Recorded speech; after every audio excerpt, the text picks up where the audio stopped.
అలా నిన్న Mahanadu TDP party ఎంతో ఘనంగా జరుపుకుంది. దాన్ని ఎలా చూస్తావు? గతానికి ఇప్పటికి తేడా ఏం కనిపించింది అంటారు? మీ యువతకు ప్రాధాన్యత ఇచ్చే విధంగా నిన్న స్లోగన్ కూడా అందుకున్నారు. ఎలా చూడొచ్చంటావు ఓవరాల్‌గా?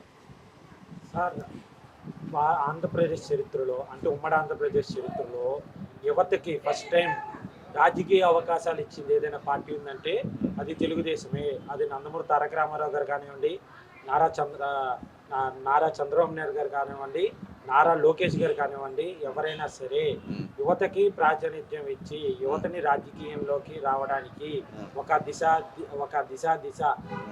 నిర్దేశించి అట్లా రావాలి, ఇట్లా ఉండాలి అని చెప్పేది ఒక తెలుగుదేశమే. ఆ రోజు తీసుకున్నా ఈ రోజు తీసుకున్నా మాలాంటోళ్ళు మేము ఈ రోజు రాజకీయంగా అంటే ఉన్నామంటే దానికి తెలుగుదేశమే కారణం.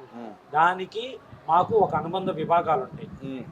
స్టూడెంట్స్ దగ్గర నుంచి రైతు విభక్తి, students Telugunadu student federation, Telugu యువత, ట్రేడ్ యూనియన్, తెలుగు మహిళ, తెలుగు యువత, డాక్టర్స్, ఇట్లా మైనార్టీ, అట్లాగా కొన్ని విభాగాలు ఉంటాయి తెలుగుదేశానికి. దాని మూలంగా ఏంటంటే దాని యొక్క స్ట్రాంగ్ మా తెలుగుదేశానికి ఉన్నది ఒకటి ఏంటంటే కార్యకర్త. సో మాకు ఈ విభాగాల ద్వారా ఈ విభాగంలో నుంచి బాగా పనిచేసిన వాళ్ళకి ప్రోత్సహించి పైకి తీసుకెళ్ళడం, పదవులు ఇవ్వడం, ఇట్లా చేసేవాళ్ళు. అట్లాగా మాకు ఎప్పుడు మహానాడు పెట్టినా అది తెలుగుదేశానికి ఒక పండగలాగా అందరూ ఆంధ్రప్రదేశ్లో ఎక్కడ పెట్టుకున్నా, ఉమ్మడి ఆంధ్రప్రదేశ్లో కానీ ఇప్పుడు విడిపోయిన ఆంధ్రప్రదేశ్లో కానీ ఎక్కడ పెట్టుకున్నా సరే కార్యకర్తలు అందరూ వెళ్ళేవాళ్ళు. వాళ్ళ సొంత వెహికల్స్లోనో లేకపోతే కారుల్లోనో లేకపోతే లారీలోనో ట్రాక్టర్లో బస్సులో ఎట్లో గట్ల జీబులో ఎట్లా వేసుకుని వెళ్ళేవాళ్ళు. ఎందుకనంటే తెలుగుదేశం కార్యకర్తలకి ఇచ్చే గౌరవం, కార్యకర్తలు కూడా లీడర్ల మీద ఇచ్చే గౌరవం అట్లాంటి. మరి ఈరోజు హైబ్రిడ్ విధానం తీసుకొచ్చి ఫెయిల్యూర్ అయ్యాడు. చంద్రబాబు నాయుడికి సన్స్ట్రోక్ తగిలింది. లోకేష్ చేసిన ఏదైతే హైబ్రిడ్ విధానం ఫెయిల్ అయిందని చెప్పి మాట్లాడుతూ ఉన్నాడు కదా అండి. 1875 క్లస్టర్లు అండి, 1875 ఎల్ఈడి స్క్రీన్స్ అండి, 1875 లొకేషన్లో. ఇప్పుడు ఒక లొకేషన్లో ఇలాగా ప్రతి లొకేషన్లో వచ్చి కార్యకర్త అనేవాడు పాల్గొన్నాడండి. డిజిటల్ హైబ్రిడ్ విధానంలో మొట్టమొదటి జరిగింది ఆ భారతదేశ చరిత్రలో ఇదే. ఎట్లా ఫెయిల్ అయిందని చెప్తారు? ఇప్పుడు ఫెయిల్ అయిందనంటే అంతకుముందు పలానా ప్లేస్లో పలానా ఇదే జరిగింది, ఇంతమంది వచ్చారు, ఇక్కడ రాలేదు. అసలు హైబ్రిడ్ విధానంలో మొట్టమొదటి పెట్టిందే తెలుగుదేశం. సో మీరు ఫెయిల్ అయింది అని ఎట్లా అంటారు? సరే, మహానాడు స్టేట్ ఆఫీసులో జరిగిందండి. ఇప్పుడు యువతకి ప్రాతినిధ్యం ఇచ్చారు, ట్రాన్స్జెండర్కి ప్రాతినిధ్యం ఇచ్చారు, మహిళలకు ఇచ్చారు, సీనియర్ కార్యకర్తలకు ఇచ్చారు, సీనియర్ లీడర్లకు ఇచ్చారు, ఇట్లాగా వాళ్ళ పిల్లల్ని ఆదుకున్న తల్లిదండ్రులను తీసుకొచ్చారు, తల్లిదండ్రులు తీసుకొచ్చి మాట్లాడించారు. ఇవన్నీ జరిగినప్పుడు ఫెయిల్ అయిందన్న మాట ఎట్లా వస్తుంది? వాళ్ళకి ఏ ప్రూఫ్లు ఉన్నాయని మహానాడు ఫెయిల్ అయిందని చెప్తున్నారు. అంటే గతంలో మీ పార్టీలో పనిచేసిన రోజా కూడా వచ్చి మాట్లాడుతుంది, గతంలో అనలేని విధంగా ఇలా పెట్టారు, దీనివల్ల ఫెయిల్యూర్ అయిపోయింది, పార్టీలో ఎక్కడ కార్యకర్తలు లేరు, ఎక్కడ చూసినా ఖాళీ కూర్చునే దర్శనం ఇచ్చాయి, ఇంకోటి ఏమన్నా గవర్నమెంట్ ఎంప్లాయీని తీసుకొచ్చి కూర్చోబెట్టి నడిపించారని చెప్పి కూడా మాట్లాడుతూ ఉన్నారు కదా సార్. ఇప్పుడు ఖాళీ కుర్చీలు కనిపించినాయి అని అంటున్నారు. ఎక్కడ కనిపించినాయి? సాక్షియోడు ఆ మీటింగ్లకు వెళ్తేనే వెనకాల కుర్చీలు చూపించి ఇగో కుర్చీలు ఖాళీగా ఉన్నాయి అని వేస్తాడు. మరి ఎన్ని ఫోటోస్ చేశాడు? ఏ గవర్నమెంట్ ఎంప్లాయీని తీసుకొచ్చి కూర్చోబెట్టాడు? పలానా మండలంలో పలానా గ్రామంలో పలానా వాళ్ళని తీసుకొచ్చి వీళ్ళు పెట్టారు అని చూపించమనండి, రిలీజ్ చేయమనండి. ఇదిగో పలానా నియోజకవర్గంలో పలానా క్లస్టర్, ఇప్పుడు 1870 క్లస్టర్లో ఒక్కొక్క క్లస్టర్ నెంబర్కి ఇచ్చారు కదా. పలానా నియోజకవర్గంలో పలానా క్లస్టర్లో పలానా పంచాయతీ వాడిని తీసుకొచ్చి ఈ ఓన్ పెట్టాడో లేకపోతే ఈయన పెట్టారో రిలీజ్ చేయమని. గాలిలో మాటలు, రోజా మాట అసలు కార్యకర్తలు కాదు కదా, వాళ్ళ ఇంట్లో వాళ్ళు కూడా నమ్మరు, తమిళనాడు వాళ్ళు కూడా నమ్మరు. కానీ ఇక్కడ మీ పార్టీ నిన్న ఏదైతే మహానాడు అని గొప్పగా చెప్పుకుంటారు, కానీ అది సైకో మహానాడు అని చెప్పి మాట్లాడుతూ ఉంది కదా, నిజంగా సైకో మహానాడు జరిగిందంటారు నిన్న? ఏమండి, సైకో అంటే ఎవరు రావాలంటే చెప్పనా మీకు ఒక లైవ్ ఎగ్జాంపుల్. నేను చూసింది లైవ్ ఎగ్జాంపుల్ భీమవరం మన గోదావరి జిల్లాలో భీమవరం ఉంది కదా.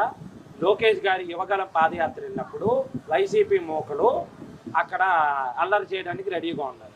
అక్కడ ఆ టైంలో అల్లరి చేయడానికి రెడీగా అక్కడక్కడ ఉంటే లోకేష్ గారి పాదయాత్ర ముందు అక్కడ సైకో పోవాలి, సైకిల్ రావాలన్న పాట పెడితే వైసీపీ కార్యకర్తలు చిందేశారు.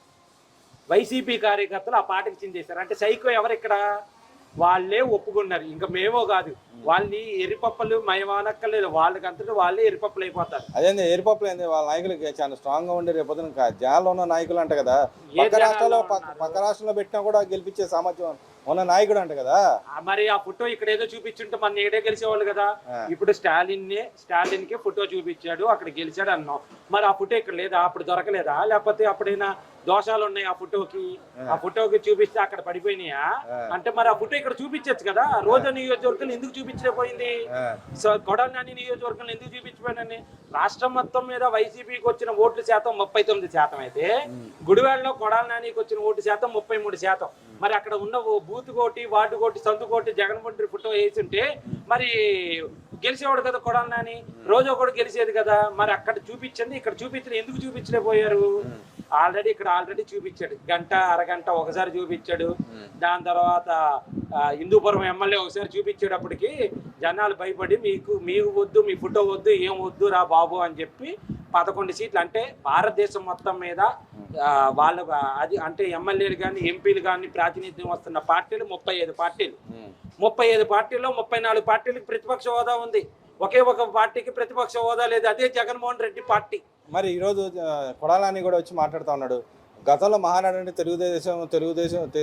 తెలుగు ప్రజల యొక్క ఆరాధ్యంగా చూసే పార్టీని కూడా ఈరోజు ఢిల్లీ వెళ్ళి తాకట్టు పెట్టాడు, కాళ్ళ కింద పెట్టారని చెప్పి మాట్లాడుతూ ఉన్నారు కదా అండి. మేమేం తాకట్టు పెట్టలేదండి. ఇప్పుడు ప్రధాని నరేంద్ర మోడీ గారు 2019లో గెలవంగానే వెళ్ళి నడుము వంచి దండం పెట్టింది ఎవరు? కారుకి దండం పెట్టింది ఎవరండి? మేమా? సరే 2013లో సోనియా గాంధీని రీజినెంట్ వీరుడు, సీరుడు, ధీరుడు అని చెప్పారు కదా జగన్మోహన్ రెడ్డి. బెయిల్ ఇప్పించడానికి ఎవరు వెళ్ళి కాలు పట్టుకున్నారండి? సరే ఓకే, అది ఓకే. మళ్ళీ 2013లో అప్పుడు స్పీకర్కి ఓటేసింది ఎవరు? ఈయనకి బెయిల్ ఇప్పించి తీసుకొచ్చి ఓటేసింది సోనియా గాంధీ, చెప్పినట్టేగా ఓటేసింది. అప్పుడు కేంద్రంలో ఉన్న ప్రభుత్వానికి ఓటేసింది వాళ్ళు.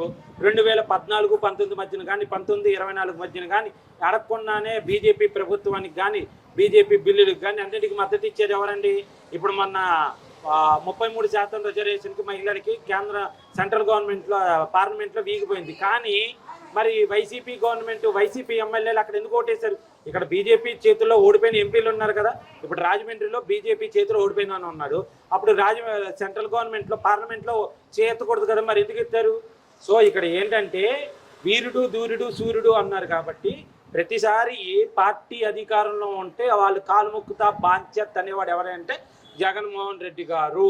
కొన్ని విధానాలు ఉంటాయి అసెంబ్లీలో కానీ పార్లమెంట్లో కానీ. మాకు 3 ఎంపీలు ఉన్నా సరే కొన్ని బిల్లులకు మేము మద్దతు ఇచ్చాం బీజేపీకి, కొన్ని బిల్లులకు మేము మద్దతు ఇవ్వలేదు.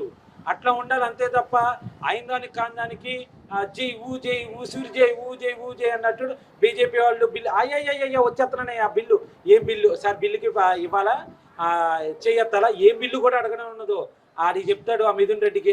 మరి ఈరోజు మీరు ఇన్ని మాటలు చెప్తున్నారు కానీ ఏదైతే 33% రిజర్వేషన్ ఇస్తా అని చెప్తున్నారు లోకేష్ గారు, మరి రేపు రాబోయే అయితే రాజ్యసభలో ఉన్న సీట్లలో ఒక మహిళా సీట్ ఇవ్వచ్చు కదా, అది ప్రూవ్ చేసినట్టు ఉంటుంది, ఎందుకు చేయలేకపోతున్నారని చెప్పి విమర్శిస్తున్నాడు కదా అన్న. ఈ పెద్దోళ్ళు చూసుకునేదన్న 33% రిజర్వేషన్ అంటే 100 సీటుల్లో 33 మందికి మహిళలకు ఇస్తానని చెప్పారు.